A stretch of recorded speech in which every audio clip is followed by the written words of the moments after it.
Muy buenas tardes. Bienvenidos al Salón de Actos de esta Biblioteca Nacional de España, ¿Se me oye? donde esta tarde vamos a celebrar una sesión dentro del ciclo de premios nacionales en la BNE. Este ciclo, que organizamos junto a la Dirección General del Libro, Archivos y Bibliotecas del Ministerio de Cultura, pretende acercar cada año a los autores y autoras premiadas a su público, al público que acudís a esta sala, tanto para difundir la obra y la personalidad de cada uno de los autores, como para colaborar en el reconocimiento público que merecen por su creación en cada una de las artes de la cultura impresa.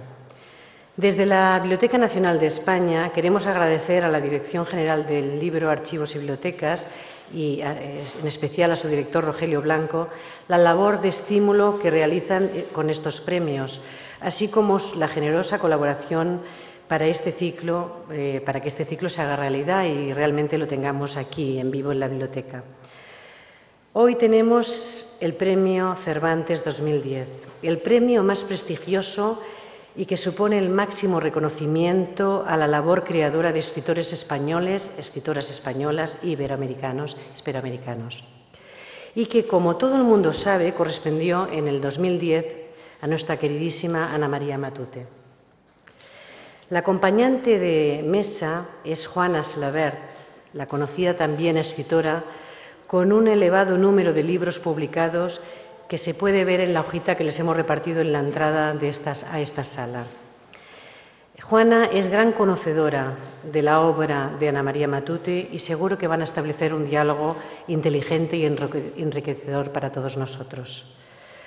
Juana es licenciada en Letras Modernas por la Universidad de Toulouse, Le Miguel, y ha publicado las novelas Varadero, Arde lo que será, con la que fue finalista del Premio Nadal, Mar de los Espejos, Velódromo de Invierno, por la que se le concedió el Premio Biblioteca Breve, La Noche Ciega y El Boulevard del Miedo, que le valió el Premio Unicaja de Novela Fernando Quiñones. Ha cultivado otros géneros como el relato, el libro de viajes o la novela infantil. Otros reconocimientos a su trayectoria han sido el Premio de Narración Breve de UNED, finalista del Premio Rómulo Gallegos y finalista del Premio Dulce Chacón, finalista además del Premio Nacional de Narrativa en el 2005 y finalista del Premio Dashiell Hammett de Novela en el 2008. Y de ti, querida Ana María, es tan difícil decir algo que no se haya dicho ya, que me conformaría con que mis palabras reflejasen solo un ápice del cariño y la admiración que tu persona y tu obra despiertan en todos nosotros. Qué suerte la de Gorgó, qué privilegio haber compartido contigo una infancia en la que estalló el maravilloso don de la creación literaria, rodeada de historias que te hicieron soñar porque alguna vez fueron historias de verdad. Sí, alguna vez fueron inventadas, creadas por autores que a su vez nos hacían soñar a todos. Porque todos necesitamos soñar, creer que las historias inventadas son reales y no olvidar la certeza de que estas historias nos salvan de entornos opresivos, de compañeros de viaje ignorantes. Así los gigantes no se ven tan grandes y pueden embriagarnos el olor del arzadú. Así podemos soñar en lo que es posible habitar en el paraíso. Por eso esta tarde estamos aquí, agradecidos de tenerte, felices de oírte y absolutamente convencidos de que todas las historias inventadas son reales porque tú las has inventado. Señoras y señores, érase una vez Ana María Matute.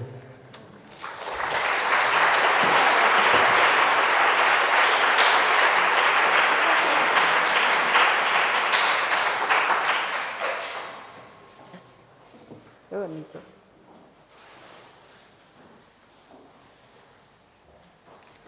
Bueno, buenas tardes a todos. Agradezco y es un auténtico honor y un inmenso placer estar junto a Ana María Matute, nuestra queridísima Ana María Matute, en esta maravillosa Biblioteca Nacional, celebrando nuevamente su fantástico y merecidísimo Premio Cervantes. Tú en el discurso, Ana María, en tu bellísimo discurso durante el acto de entrega del Premio Cervantes, dijiste que quien no inventa no vive. Me gustaría que nos hablases un poco de cómo se vive desde la invención que arrancaste a tus 5 años cuando escribiste tu primer cuento. Buenas tardes, muchas gracias por venir a escuchar. ¿Qué me has preguntado? Porque es que estoy bastante sorda y no entiendo mucho. No oigo mucho, vaya, quiero decir. Es que yo creo que estos micros... ¿Qué es lo que decía? A ver que si se puede, se puede acercar. Lamento mucho esto, pero es que soy bastante sorda. No, me gustaría que, te preguntaba que me gustaría que nos hablases de la invención. Dijiste quien no inventa no vive en el discurso precioso del Cervantes. Muchas gracias. Sí, no, lo que pasa es que yo desde niña lo que más me llamó la atención siempre fue la invención de historias.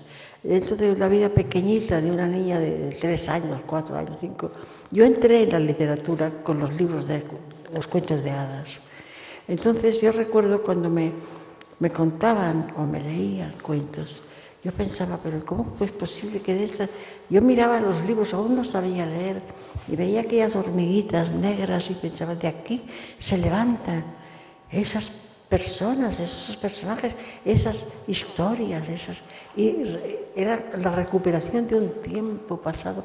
Eso me fascinaba, porque tenía la intuición de lo importante que era recuperar un tiempo pasado. Por eso también la literatura que se dice, y creo que con razón, que es gran parte, es memoria. Es una memoria que aunque no hayamos vivido nosotros, nos la podemos imaginar. Érase una vez. Érase una vez Ana Karenina. Érase una vez los hermanos Karamazov. Y ya con eso ya está dicho todo. Creo que érase una vez guerra y paz. Y ojalá tuviéramos la paz y nunca la guerra. Y érase una vez paraíso inhabitado, olvidado rey Gudú, tantas de tus obras. El rey Gudú ha enamorado, como todas tus otras novelas, como todos tus cuentos, a millones y millones de lectores en todo el mundo, no solo en lo que Carlos Fuentes ha llamado muy bellamente el territorio de la Mancha. Háblanos también, por ejemplo, de los paraísos perdidos en tu obra, esos paraísos que de un modo u otro son la infancia, ¿no? Pues sí, yo una vez escribí hace ya mucho tiempo en un artículo con esa intuición y inconsciencia mezcladas que se tienen cuando se tienen 20 años. Escribí, vivir es perder cosas. Pues es así, los paraísos están hechos, yo creo que están inventados para eso, para perderlos, porque si no ya no serían paraísos.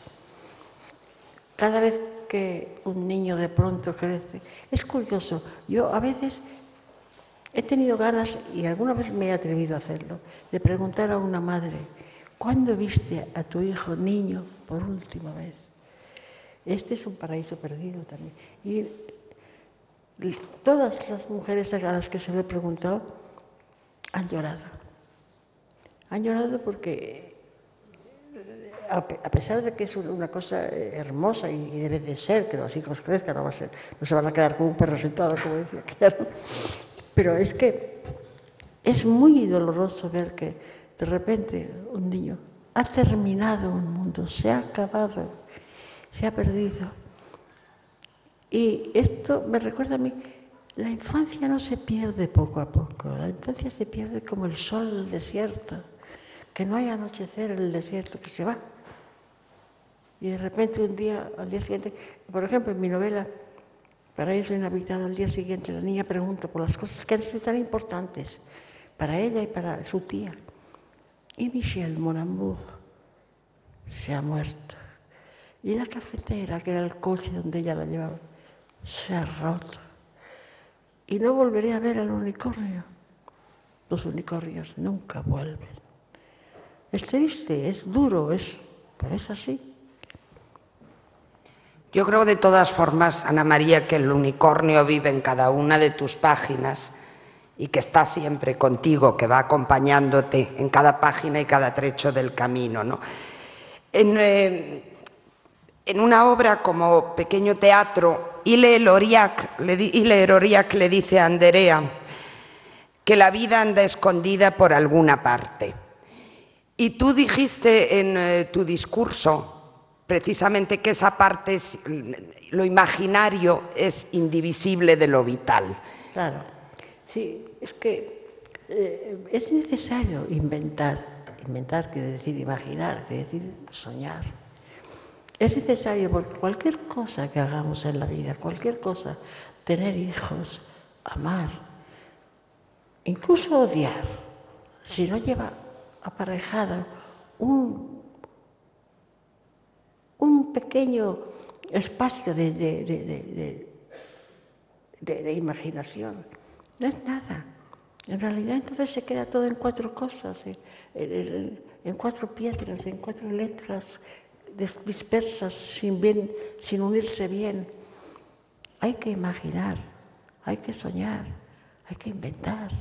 Si no, se vive, no digo yo que no se viva como dije tan taxativamente, pero si no, se vive menos.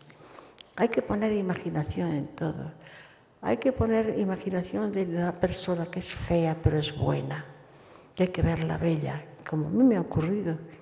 He visto belleza en personas que eran deformes, porque eran de una belleza interior extraordinaria. Hay que saber imaginar. Y hay que saber imaginar también lo aldonzo que puede ser algún pretendido Dulcineo, o Dulcinea y Aldonza. Hay que también saber ver que no, que a pesar de que se rodeen de belleza o de presunta belleza, la maldad, como decía Andersen, está escondida detrás del tallo de cada flor. Saber aprender a mirar antes que a ver, que decía Rilke, ¿no? Y tú has hablado de la belleza profunda interior de los seres, de las cosas en el mundo. Y hay mucha ternura en tu obra, en toda tu obra, por los personajes que sufren, por los desposeídos. Sí, eso siempre me ha preocupado. Sobre todo la injusticia. Hay 2 cosas que me sacan de quicio. Una es la injusticia y la otra los malentendidos. Los malentendidos me sacan de quicio. Yo cuando estoy leyendo un libro y hay un malentendido ya me pongo nerviosísima. Ya quiero acabarlo pronto para que se desenrede aquello. Es que a mí me han hecho sufrir mucho los malentendidos en la vida. Quizá porque he tenido una recepción hacia ellos demasiado aguda, ¿no? Pero creo que la gente me dice, ¿por qué no hablaron? ¿Por qué no se lo dijeron? Yo creo que la gente tiene que hablar. La palabra es lo más hermoso que nos ha sido concedido, que nos ha sido dado, o que nosotros hemos creado. Es lo que verdaderamente nos diferencia de los animales, la palabra. ¿Por qué no hablamos más los unos con los otros? ¿Por qué no nos explicamos y se acabarían los malentendidos? Es que el orgullo, no el orgullo en este caso, la soberbia, es lo que nos impide muchas veces desentrañar esas confusiones tan abominables como son, pues eso, los malentendidos. Y por otra parte, tú chocaste muy niña, a los 11 años, con la crueldad cuando arranca la guerra civil y te pesca a ti y a tus hermanos, como a tantos otros niños y familias de este país, a punto de marchar de veraneo, un veraneo interrumpido por la guerra. Esa guerra está presente en toda tu obra, no solo en Los hijos muertos. Sí, porque es la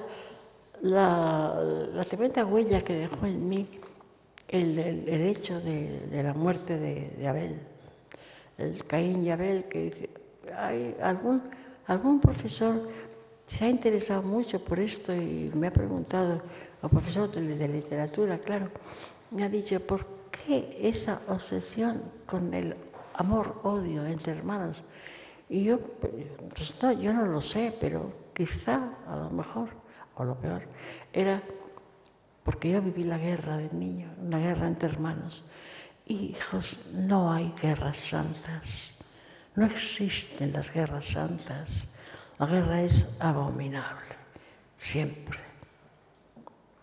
De hecho, Daniel Corbo dice precisamente en Los hijos muertos, los hijos muertos pesan sobre nosotros. Y hay un momento en que se dice: ¿dónde vio a los niños perdidos? ¿Dónde oyó sus gritos en la noche?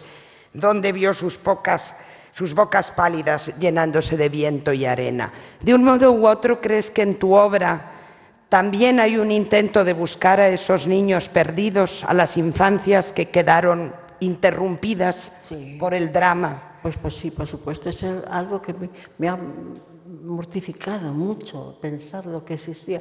Y además he conocido viajando, he conocido niños, bueno, que ya no son niños, o que ya no eran niños, ahora son ancianos como yo, pero entonces no eran tan ancianos, y eso lo llevan dentro, es como una carga muy pesada. Esos niños nunca fueron felices. Esos niños fueron desarraigados, fueron sacados de su entorno, separados de sus padres, llevados a un país que teóricamente les trataba bien, pero teóricamente. Por otra parte, tú de pequeña siempre has contado, y aunque no has hecho novela autobiográfica, sí es evidente en tu obra que te sentías absolutamente diferente de esas niñas que has llamado niñas recortables, niñas de orden, que obedecían a sus maestras y esperaban de la vida algo diferente de lo que esperabas tú. Así es también la Adriana maravillosa de Paraíso Inhabitado, de quien su tía Eduarda le dice: tendrá otro lenguaje. Sí, en efecto. Yo recuerdo que también durante la guerra yo aprendí mucho. Bueno, éramos unos niños que por el tipo de familia que vivíamos, pues claro, no salíamos de casa, sino era con los papás o con la tata o con eso. Y de repente nos vimos haciendo colas para el pan, ¿no? y para las patatas, ¿no? Y de repente descubrimos lo que era también el mundo. Y la parte verdaderamente menos agradable del mundo, porque estábamos en plena guerra, los bombardeos, el odio fue tremendo. De ver por primera vez un hombre no muerto, asesinado, en un descampado, encontrarme todos los días con lo que era el odio, una palabra que hasta entonces era una palabra de los cuentos. No, el odio existía como la muerte. La muerte no era el abuelito que se había ido, ¿no? La muerte era aquel hombre asesinado, ¿no? En un solar. Y también, ¿por qué? ¿Cómo podía ser que vinieran con unos aviones y nos echaran aquellas bombas a nosotros? ¿Qué habíamos hecho nosotros? ¿Por qué? ¿Por qué tenían que matarnos, que machacarnos de aquella manera? Y el miedo que da un bombardeo es el miedo más insuperable que os podéis imaginar. Quizá alguno de vosotros lo ha pasado y me dará la razón. Es la indefensión, la impotencia más grande. Porque dices, sí, ahora estoy aquí y echo a correr y me va a pillar ahí. O si me quedo aquí, me va a caer aquí encima. ¿Qué hago? Mi padre, yo recuerdo que mi padre adelgazó 15 kilos en pocos meses. Estaban cogidos todos de la mano con mi madre y la Anastasia, nuestra tata querida, todos cogidos así contra la pared maestra, y mi padre decía: no soltéis. Y oíamos caer las bombas. Eso fue terrible para mí, porque pensar que había gente que era capaz de hacer eso contra otra gente que no le había hecho nada, que ni siquiera se conocían. Eso, y el enfrentamiento entre hermanos, eso para mí fue terrible.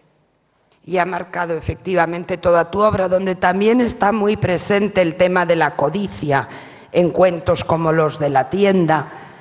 Esa codicia, ese abuso, esa búsqueda de poder. Perdón, es que te digo mal porque... Perdonadme. No, tranquila, no importa. Si lo que importa es lo que dices tú. Os pasa por invitar a carcamales como yo. Ya no oyen bien. ¿Qué me dices? No, hablaba de la codicia en tu obra. Esos mercaderes, de hecho, en tu trilogía de los mercaderes. La codicia para mí es algo que me saca de... Es la injusticia, la codicia, el egoísmo, pero sobre todo la codicia y ansia de poder, de machacar al otro, el ser superior al otro. Y además, esta gente que suele ser así, además son unos desgraciados. Tú hablas... Es verdad, es que si tú profundizas un poco con ellos, ves que son una gente de lo más pobre mentalmente y espiritualmente. Una pobreza, una cosa que ya es patológico, vamos. Y ¿cuánto daño hace todo eso? Y vamos a eso, al poder, al machacar al vecino, a atropellarnos cada día más. Yo digo, ¿por qué? Los valores que antes eran importantes, como eran el amor, como era mil cosas. Bueno, yo digo el amor porque yo he sido una mujer muy amante. Y todavía lo soy. Yo he amado mucho y he sido muy amada. He tenido esa suerte. Y tengo todo lo enfoco yo desde el prisma del amor, porque el odio realmente lo he sentido muy pocas veces. Y cuando lo he sentido a la persona que me hizo sentir odio por primera vez, no se lo he perdonado nunca. No le he perdonado el daño que me hizo. Eso se lo he perdonado. No le he perdonado que me hiciera sentir odio por primera vez. Aunque ya está olvidado también. No es que sea buena, ¿eh? Yo no soy buena. Lo que pasa es que soy muy perezosa. Odiar da mucha pereza, ¿eh? Oh, madre. Aparte, ha sido una mujer muy valiente durante la dictadura franquista. Este país, obviamente, ahora con las libertades ha cambiado mucho, ha vuelto a lo mejor de sus tradiciones, a sus tradiciones de libertad. ¿Cómo era? Cuenta un poco cómo fue escribir, ser escritora, ser una mujer escritora durante los tiempos de la censura, que impidió la salida, por ejemplo, de Luciérnagas. Sí, bueno, bueno, para empezar, yo cuando empecé a escribir no me planteaba eso, porque ahora era muy pequeña y yo solamente quería escribir. Luego, cuando ya publiqué y empecé a darme cuenta de lo que era y con la censura topamos, pues entonces sí que fue tremendo, porque me di cuenta tampoco podía comprender por qué ocurría aquello. Yo no lo podía comprender. Yo escribía con toda mi inocencia mis novelas. Yo veía lo que yo veía, lo que había sentido. Luciérnagas, por ejemplo, me viene censurada de arriba abajo, toda. Imposible de publicar, porque la Matute era inmoral, por lo visto. Luego también fue tremendo, porque yo tengo un libro que se llama Los niños tontos, que es un libro que no es en absoluto para niños, es más bien para padres. Ese libro, precisamente, estaba escrito porque ante mi asombro y mi rebeldía ante la forma en que se trataban a los niños en aquella época, en este país por lo menos, y entre casi todos, pero en este más. Se trataban a los niños como si fueran idiotas, como si no tuvieran personalidad, como si no tuvieran opinión, como si no tuvieran voluntad, como si no tuvieran... Y me molestaba mucho. Entonces escribí Los niños tontos. Y ahora he tenido la ocasión de comprobar, leyendo los informes de la censura, que una señora decía, este libro es absolutamente inmoral, este libro no puede ir a los niños, porque hay un cuento en que el niño de la lavandera le tiran piedras los hijos del administrador. Bueno, ya, viene venido bien, no es así, contado así queda mal, pero no es. Dice, ay, los niños tomarán ejemplo de esto, yo veo a todos los niños apedreando, qué tontería más grande por haber... Aparte de que, pero señora, si este libro no es para niños, usted se pone a juzgar una cosa sin saber lo que está juzgando para empezar. Es usted una idiota, vamos. ¿Qué verdad? En el discurso del Cervantes hiciste también una muy bella defensa del género del cuento. Tú, que eres una gran novelista, has sacado ahora todos tus cuentos completos bajo el título de uno de ellos, La puerta de la luna. con una introducción además muy bonita y muy esclarecedora de Maripaz Ortuño. En ese cuento que da título al volumen de obra completa de los relatos de Ana María Matute, en ese cuento titulado La puerta de la luna, hablas de una roca que es casi como la puerta mágica de entrada a otros mundos, que están en este, pero que son otros mundos. Exactamente, así era. Existió de verdad, porque era en Mansilla de la Sierra, donde mi madre tenía la finca, en La Rioja. Pues detrás de la casa había un barranco y había una piedra que salía, que era como una plataforma, y subíamos allí y se oían todas las palabras, porque daba la parte de atrás de la casa.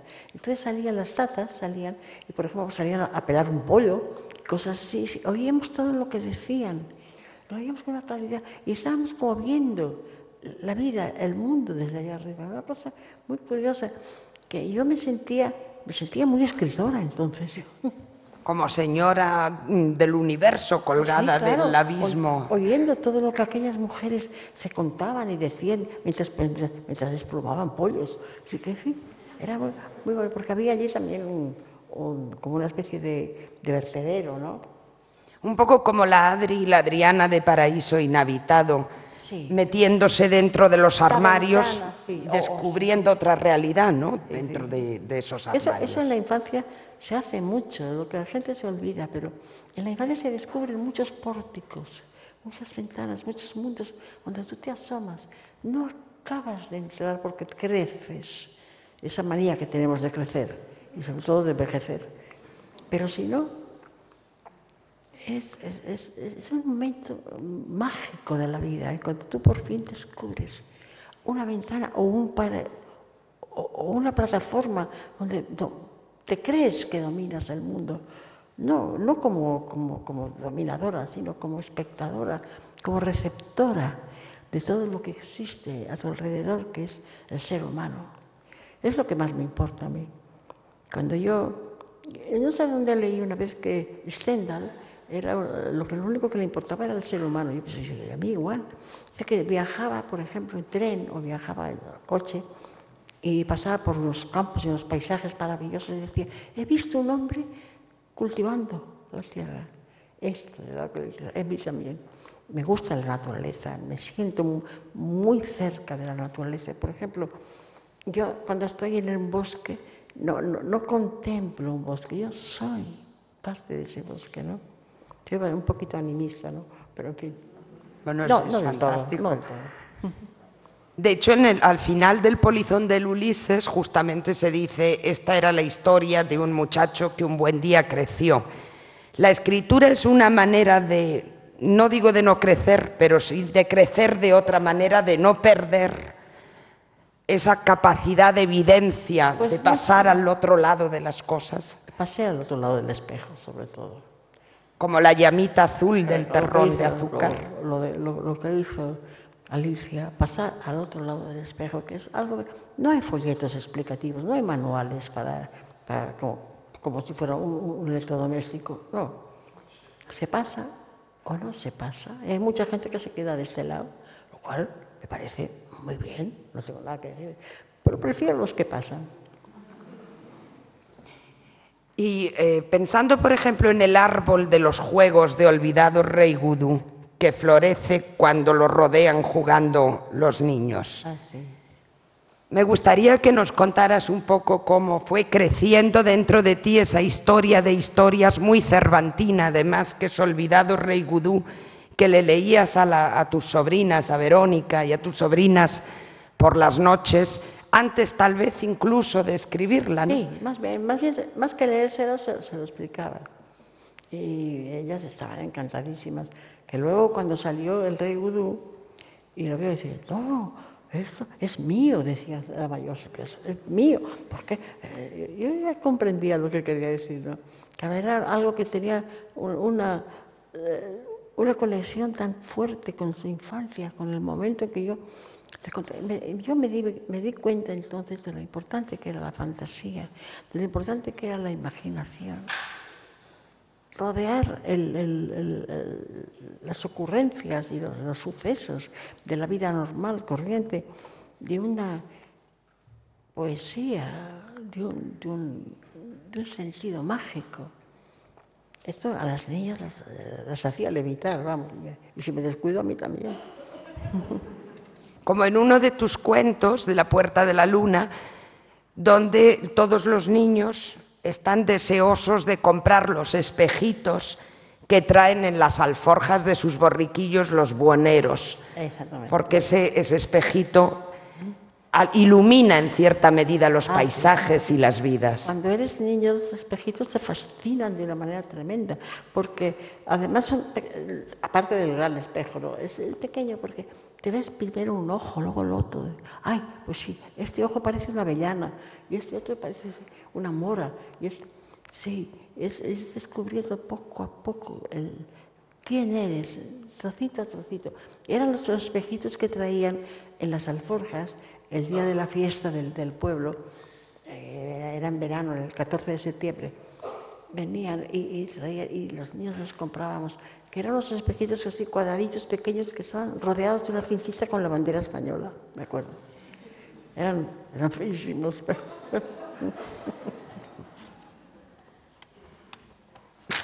el descubrirte tú, quién eres. Yo recuerdo también que jugando con mis hermanos, saltando así, y teníamos un cuarto que le llamaban la leonera, que bueno, y con razón. Y había un gran espejo también. Los espejos han tenido mucha importancia en mi vida. Yo saltaba un día me miré y me vi. Yo debía tener entonces, pues, 6 años, y dije, anda, qué guapa soy. Me creí que era guapa. Me miraba con los ojos así grandes que tenía, eso sí. Y me decía, anda, qué guapa soy. Pues vaya, pues sí, guapísima. Es el descubrimiento de uno mismo. Y luego poco a poco, ojo a ojo, nariz, una oreja, con dificultad, pero una oreja también.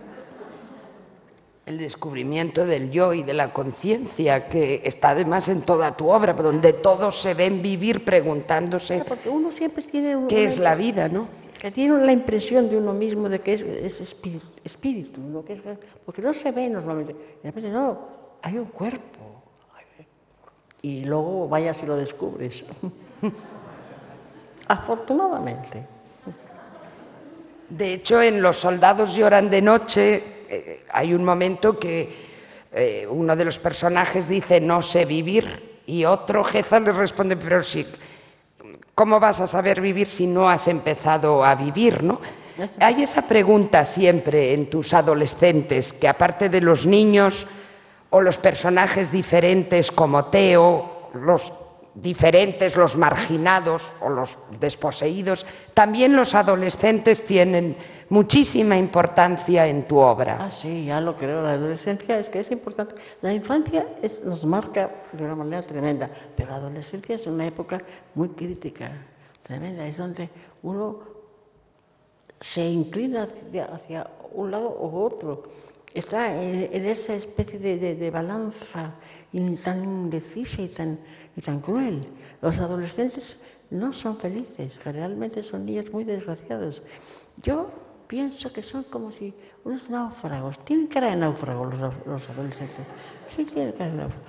Y son como si nos hubieran arrojado de la isla, su isla, y tienen que ir nadando hacia el continente. Y eso es tremendo. El continente donde quizá hay caníbales, que hay caníbales. Y es una etapa de la vida muy dura. Por eso yo recuerdo mi adolescencia, era el final de la guerra ya, el principio de la posguerra, que era muy desgraciada, era terriblemente desgraciada. Era amargo todo para mí. Aparte de que, claro, había salido de una guerra que tampoco había contribuido mucho a mi felicidad, pero en fin, es la edad tremenda. Incluso yo quería muchísimo a mi padre, lo adoraba. Y sin embargo, según qué bromas me hacía, me volvía contra él. Y ahora cuando lo pienso digo, ay, Dios mío, qué rabia me da, qué pena me da haberme vuelto contra mi padre de aquella manera, que el pobre, con lo bueno que era y con lo que me quería. Porque mi padre era muy, muy bueno, y mi madre también, pero mi madre era Sí, para decir, por ejemplo, cómo eran mi padre y mi madre.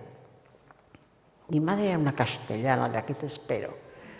Y mi padre era un mediterráneo tremendo. Yo digo muchas veces, mi padre hubiera podido ser amigo de Ulises y mi madre del Cid. Es verdad, es la verdad. Y como se puede también apreciar aquí, yo me acuerdo que una vez estaba yo en el bosque, feliz, y notaba como si alguien ¿sabes que se nota cuando alguien te mira por detrás? Me volví y había un macho cabrío, tremendo, con unos cuernos, los ojos de azufre, mirándome. Ese es el demonio, qué miedo. Eché a correr y me fui a casa corriendo y dije, mamá, he visto al demonio. Y me dijo, tú no me extrañas. Esa era mi madre. Mi padre hubiera dicho, ay, hijita, ¿qué te ha pasado? Cuéntamelo.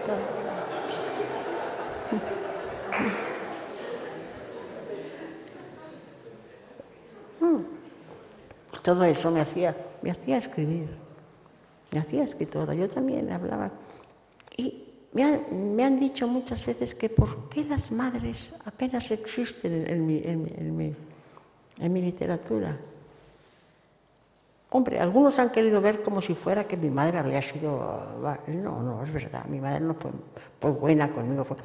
Entre otras cosas, por ejemplo, teniendo en cuenta que era una señora de aquella época, y sin embargo me apoyó totalmente en lo de ser escritora, o sea que no.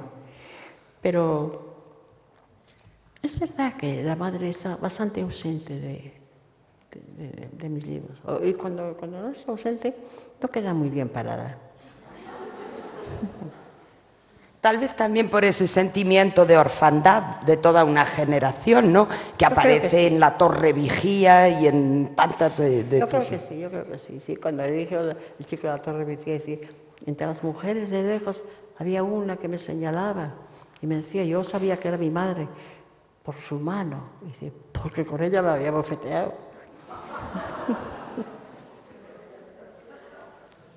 No he sido muy piadosa con las madres, ¿no? Y sin embargo yo soy una madre excelente. No, es exagerado lo que dices porque Samalene es una madre, Samalene, por ejemplo, es una madre absolutamente subyugante. Sí, hay grandes... Sí, bueno, porque esas madres esas mujeres de la tierra. Y las tatas en tu obra son Sí. los personajes populares, esas tatas son muy madres. Mujeres de la tierra que han tenido muchos hijos, que se les han muerto, hijos que han vuelto, que son fuertes y que son tiernas al mismo tiempo. Yo tuve una tata que era vasca, se llamaba Anastasia Arrizabalaga Zubía. Para mí fue la estrella de mi infancia. Pues sí, esas mujeres sí han tenido para mí una gran admiración y una gran importancia. Y casi siempre hay alguna en mis novelas. Sí, y háblanos un poco, porque lo que es asombroso en tus libros es la perfección, por ejemplo, él habla de los personajes populares. Ya puede ser un chabolista, ya puede ser un campesino. Cada uno tiene su manera peculiar de nombrar las cosas, de relacionarse con el mundo. Y cada personaje tuyo tiene su propio universo. Sí, y su lenguaje. Y su lenguaje, y su psicología. Sí, porque crea. Yo creo que todo el mundo crea un mundo también. Cada persona no es solamente una parte de algo, sino que también es la creadora o el creador de un mundo, por pequeño que sea. Todos creamos algo a nuestro alrededor, una atmósfera, algo que perdura mientras vivimos. Y a veces después de muertos también. Porque lo dices, ¿cuánto oyes hablar de mi abuela? Decía, porque mi abuela, porque persiste. Como si cada uno escribiese la novela de su vida, en realidad. Es evidente que no nos queremos morir. Eso es evidente, que no queremos morirnos. Y hay algo que se va... es como una voluntad, un deseo de persistir, ¿no? Bien. El amor a la vida, el gran amor a la vida. En uno de tus cuentos, un cuento muy breve y muy intenso, en el que un muñeco es colgado en una picota, un muñeco que figura un alcalde de siglos atrás, uno de los niños dice: ¿y si fuese yo ese alcalde, ese muñeco colgado de la picota? ¿Escribir ha sido para ti siempre ponerte en los lugares de los otros, sí, la voz de los demás? Claro, es que si no, no tiene demasiado sentido hablar siempre de uno, no. A mí lo que me interesa es investigar, saber cómo es el otro, cómo son las personas. Cuando era niña, cómo eran las otras niñas, los otros niños, y de mayor, cómo son las personas que me rodean o que están lejos. Intentar comprender la actitud, la actuación, la forma de ser de algunas personas es difícil. Y a mí eso me ha interesado siempre mucho. Yo quiero saber por qué y cómo. Y hago lo que puedo. Ahora ya pues muy poquito. Bueno, ahora estás escribiendo otra novela. Estás escribiendo ahora mismo otra novela. Ahora voy a empezar. Sí. Siempre digo que lo voy a hacer. Ahora, en cuanto termine mis viajes y todo eso, sí, voy a empezar otra novela. A ver si le puedo acabar, no sé, eso ya. Porque ya a mis 86 años ya me queda poquito. Háblanos un poco del eterno retorno en tu obra, porque muchas veces memoria y porvenir se unen y hay un tiempo circular, no solo en La Torrevieja o en El Rey Gudú, de ese concepto de eterno retorno, de memoria y deseo de... No te lo sé explicar. Tendría que escribir otro libro para explicarte. No te lo sé explicar. Realmente no te lo puedo decir. Pero es algo que me inquieta mucho y que me obsesiona, como se nota por la reiteración en el tema, ¿no? Y de lo legendario, por ejemplo, lo legendario tiene mucha fuerza.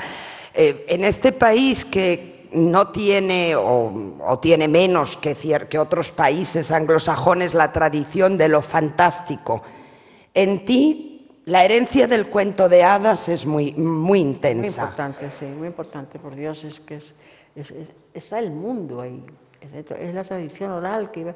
Claro, hubo gente tan maravillosa como Andersen, como los Grimm, como Perrault, como otros, que recogieron eso y dieron un sentido. Pero en España tenemos ahora un personaje fantástico, que es Antonio Rodríguez Almodóvar, que está haciendo lo mismo, que se llama Antonio González Almodóvar, pero yo le llamo el tercer hermano Grimm, porque está haciendo lo mismo que hicieron los hermanos Grimm. Está recopilando. Oye, en España tenemos un caudal increíble y que no lo habíamos recogido, nadie lo había recogido. Yo recuerdo todas las historias que me contaba a mí, mi abuela, de una tal Marichucera, que tiene unas historias maravillosas, pero muchas, y que nadie las conoce o nadie las conoce. Y ahora Almodóvar las está recogiendo y está haciendo. Eso va a ser maravilloso porque hay una cantidad de pueblos y de historias y de personajes increíbles en la historia nuestra. Y hemos perdido ese caudal maravilloso, pero ¿cómo puede ser eso? Si es extraordinario. Así que me adquiero. García Márquez ha escrito y ha dicho muchas veces que todas las grandes historias, de una manera u otra, están presididas por un sacrificio de amor, como el de La Sirenita de Andersen o como muchos de tus libros. Háblanos, por ejemplo, del amor en tus libros. La última novela, Paraíso Inhabitado, el amor entre dos niños. Bueno, el amor me parece que es un sentimiento que más o menos todos hemos conocido, y el que no lo haya conocido, pobre de él, pero es lo más grande, es el amor. Además hay tantas clases de amor. Hay amor, el amor de pareja, hay el amor de padre a hijo, de madre a hijo, de hijo a madre. Hay la amistad. La amistad para mí es tan importante como el amor casi. Y bueno, pues el amor existe también cuando se es niño, pero el amor, como lo pueden tener los adultos casi, es un amor de no poder vivir sin esa persona, de no poder estar sin esa persona. Yo recuerdo, yo de niña, yo tenía un amor muy grande y este niño me quería enormemente, a mí también teníamos un amor inmenso, que después en la vida se ha repetido, desde luego se ha repetido, y ese niño murió también. Yo recuerdo el día que murió, para mí fue el día más tremendo de mi vida, ¿no? Y luego, pues eso se ha repetido y se ha ensanchado, se ha hecho cada día más grande, más hermoso, más luminoso. Yo siempre pienso una cosa, que siendo el amor mucho más grande y más importante que el odio, y sin embargo, siempre el odio puede al amor. Por ejemplo, no sé, incluso en un testamento, vamos a decir una cosa muy, muy vulgar, ¿no? En un testamento, una madre, a lo mejor, por odio a una persona, que no es exactamente un hijo suyo o una hija, pero una persona que está casada, la deshereda. Puede más el odio que el amor a la hija o al hijo. Y eso es verdad, eso yo lo he visto no solamente en herencias y todo eso, eso que al fin y al cabo da igual, ¿no? Pero el odio es más fuerte que el amor. Y yo que pienso que tendría... Yo escribo muchas veces para intentar que el amor sea más fuerte que el odio. Y por ahora no lo he conseguido. Me tenéis que ayudar vosotros. De hecho, la crueldad es una constante en tu obra, que es una obra sin ninguna clase de maniqueísmos. Estaba pensando, por ejemplo, en crueldades como la de la niña de Fausto, que mata al gato y le dice a su abuelo, ya no servía, y es capaz de una frialdad, de una crueldad fría, y es como una futura gigante, lo que tú llamas los gigantes. Es decir, esos seres que nunca comprenden al otro, como en Paraíso Inhabitado, ¿no? La niña Margot de Paraíso Inhabitado. Sí, existió, además. Bueno, existió más o menos, sí. Sí, no todos los niños son encantadores, ni mucho menos. Claro. Es más, la mayoría no son encantadores. Lo que pasa es que tenemos una idea muy idealizada, por eso escribí yo Los niños tontos también, como antes he explicado, una idea muy idealizada de los niños. Y no, los niños son, en el fondo, son un producto nuestro, ¿no? Tenemos que tener mucho cuidado con los niños, mucho cuidado, porque además es nuestro futuro. Y nos marca para siempre. El niño es un ser muy delicado y muy cruel y muy difícil. El futuro está ahí, está en ellos, en cómo los sepamos tratar o no sepamos tratarlos. Y yo digo que yo no sé, la primera. Yo explico lo que veo, digo, ofrezco. A ver si hay alguna conciencia, una inteligencia superior a la mía, que las hay cantidad. Y tú, de hecho, te has rebelado muchas veces contra esa tendencia a eliminar determinados pasajes de los cuentos para niños, de presentarles realidades neutras. Me parece una estupidez inmensa eso. Y algo perverso, ¿no? Pero qué manera, qué desconocimiento de lo que es un niño, para empezar, creyendo que es, bueno, que eso que no. Además, si tanto te parece que está mal este cuento, pues en lugar de estropearlo, escribe tú otro. Como tú quieres, que debe de ser un cuento para niños, pero no estropees algo que está muy bien hecho y lleva siglos, además, enamorando a generaciones tras generaciones. Eso de que una vez estaba yo hablando de esas cosas y salió una y me dijo que mis cuentos que eran demasiado crueles y que ella los corregía. Yo dije, pues usted no corrige mis cuentos, porque si los corrige usted ya no son mis cuentos. Claro. No, que no. Que me pareció, me sentí tan dolida con eso. Que ella, pues no, ella estaba muy convencida de que corrigiendo mis cuentos pues estaba haciendo una gran labor. A lo mejor sí, porque son malos, y son, pero pues no son malos. No. Muchas veces también en tus libros la atención está puesta en los detalles. Hay pequeños símbolos, detalles, no sé, me acuerdo, por ejemplo, de la perla de la corbata de Kepa de Bar, o la pluma del sombrerito de tía Eduarda en Paraíso. A ella le parece que va vestida de casada solo porque tiene una plumita. Ahí es como en la pintura. Yo muchas veces me han recordado tus obras a la gran pintura de los Países Bajos o a la gran pintura española, ¿no? Donde toda la luz se concentra en un detalle de un personaje. Háblanos un poco de los símbolos. En tu obra, ves al personaje de repente, lo visualizas y ya lo tienes a la hora de escribir. Sí, generalmente sí. Generalmente ya, antes de ponerme a escribir ya lo tengo, en efecto, ya visualizado. Pero alguna vez no, alguna vez surge, pero siempre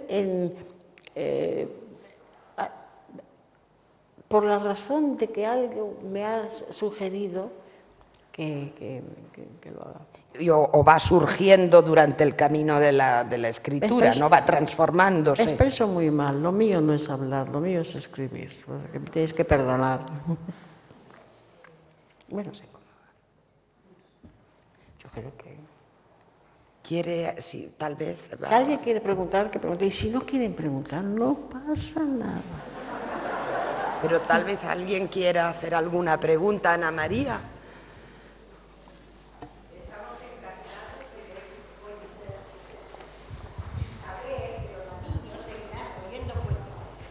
Que hable más. Sí, nada más.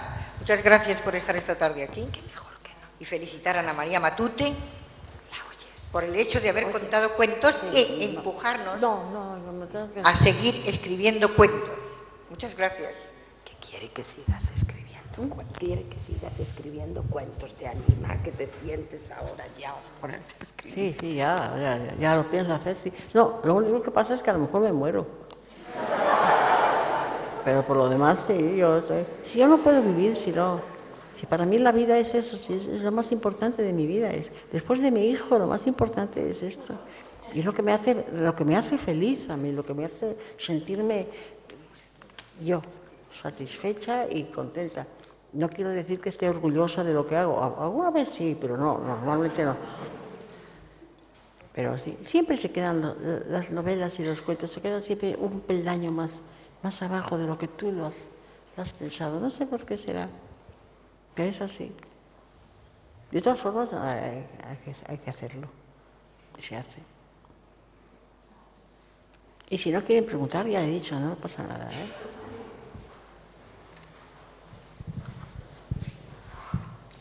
Hola, buenas tardes. Para mí es un placer y un honor tener aquí a Ana María. Esta tarde yo personalmente estoy muy emocionada. Está muy emocionada por tenerte aquí. Querría preguntarle si cree que los hombres escriben de diferente manera los cuentos que las mujeres. Bueno, que está muy emocionada por que estés aquí esta tarde, pero que quiere preguntarte si crees que los hombres escriben de una manera distinta que las mujeres. Algunos hombres escriben diferentes de algunas mujeres, pero no es una regla. Yo creo que el escritor es escritor por encima de todo, más allá del sexo, de que sea hombre, que sea mujer. Pero, hombre, claro, una mujer sabe lo que es parir un hijo, un hombre no, pero el hombre también sabe otras cosas que no sabe la mujer. Quizá en cuanto a eso se puede, pero tampoco creo. Yo creo que no, que da igual que escriba un hombre que una mujer. Lo que pasa es que, claro, las mujeres tienen tendencia a escribir más un tipo de libros, que tampoco lo creo. Estoy diciendo cosas que no creo, la verdad. No te reconocía en lo que estabas diciendo. Digo, ¿qué está diciendo mi Ana María? Es una gamberra de miedo. Pues no.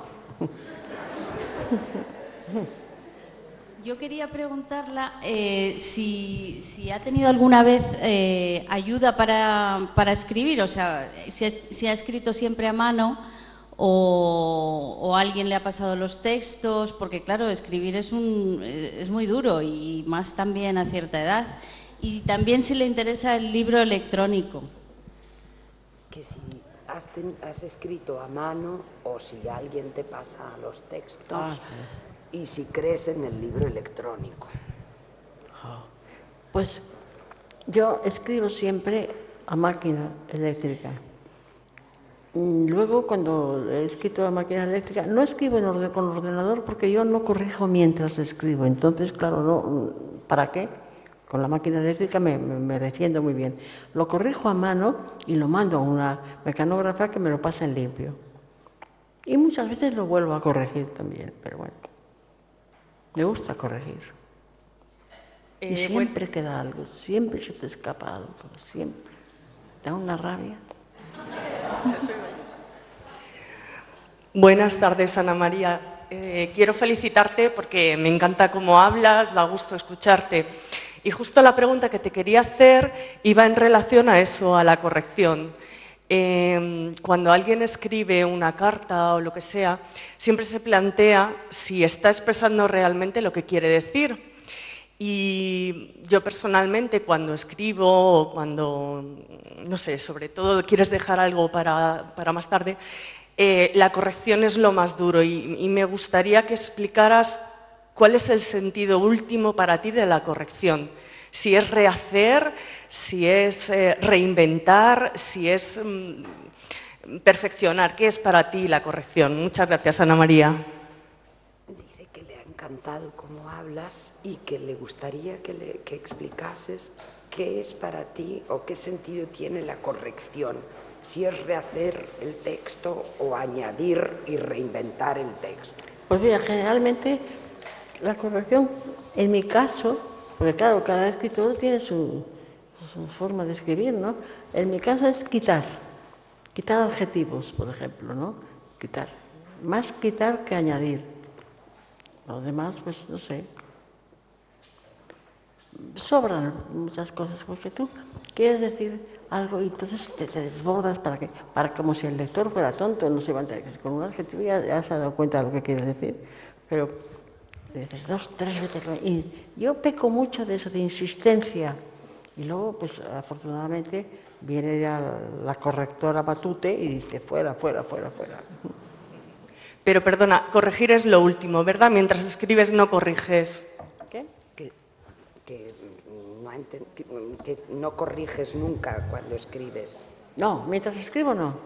Después lo leo y entonces lo corrijo.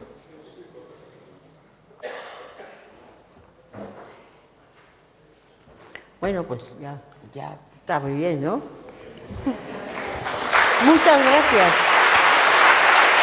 Yo creo que has estado magnífica.